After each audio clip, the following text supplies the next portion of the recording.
Bien, esta tabla resume los conceptos que me hemos dado anteriormente. Consideremos el primer caso de la dirección normal a la cara sombreada. En este caso, que habíamos analizado en el anterior video, era una cara expuesta del volumen de fluido, pero la dirección normal a esta cara era la dirección X. Bien, para este tipo de caso, nosotros podemos sumar las dos fuerzas que habíamos encontrado, que eran las fuerzas viscosas y las fuerzas de presión. Recuerden que aquí teníamos un vector que representaba las fuerzas viscosas y otro vector normal que representaba las fuerzas de presión.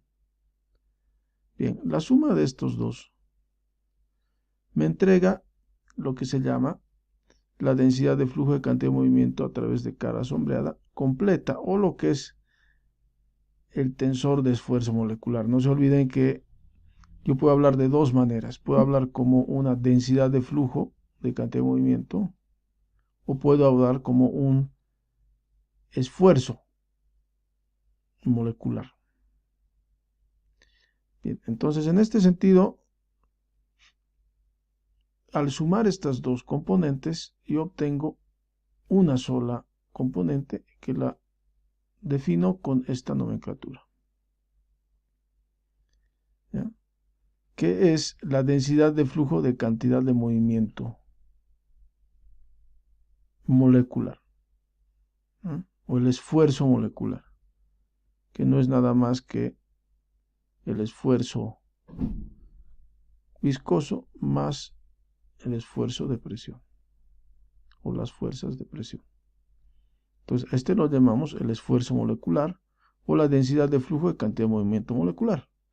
Densidad de flujo de cantidad de movimiento molecular, ¿no?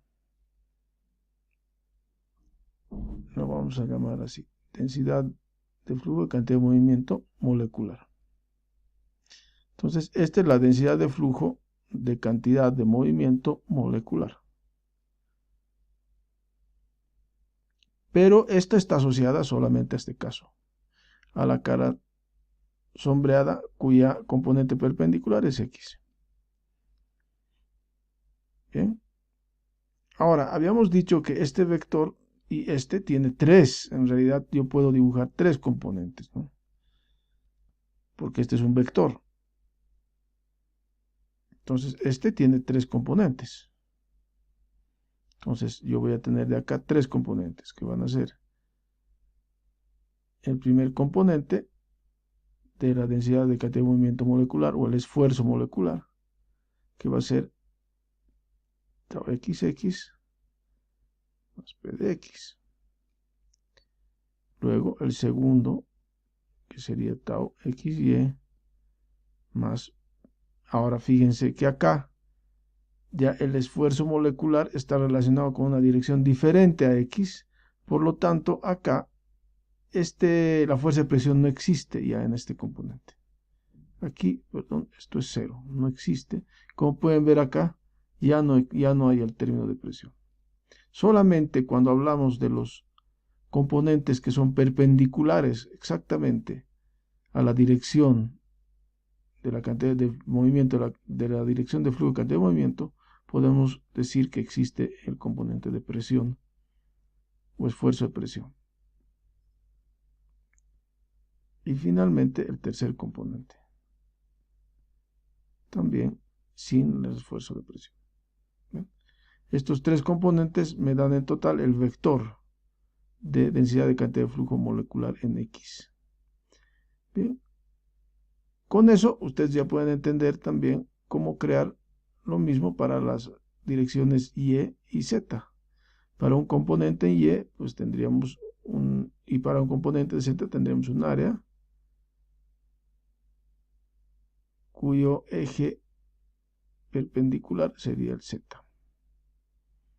Y de la misma manera yo voy a tener un esfuerzo molecular en el eje Z, que va a ser igual al esfuerzo viscoso en el eje Z, más la presión, o el esfuerzo de presión en el eje Z,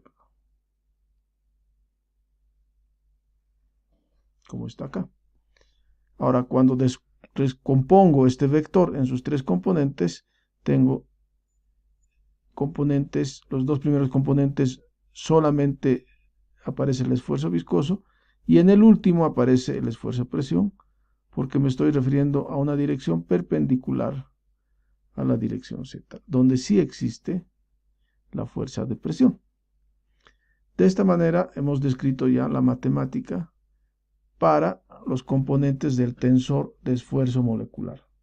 Recuerden que yo voy a llamar siempre el esfuerzo molecular a la suma del esfuerzo viscoso más el esfuerzo de presión o la fuerza de presión. Bien. Entonces, con esto nosotros habríamos completado la matemática relativa al esfuerzo molecular y a continuación corresponde analizar el esfuerzo convectivo.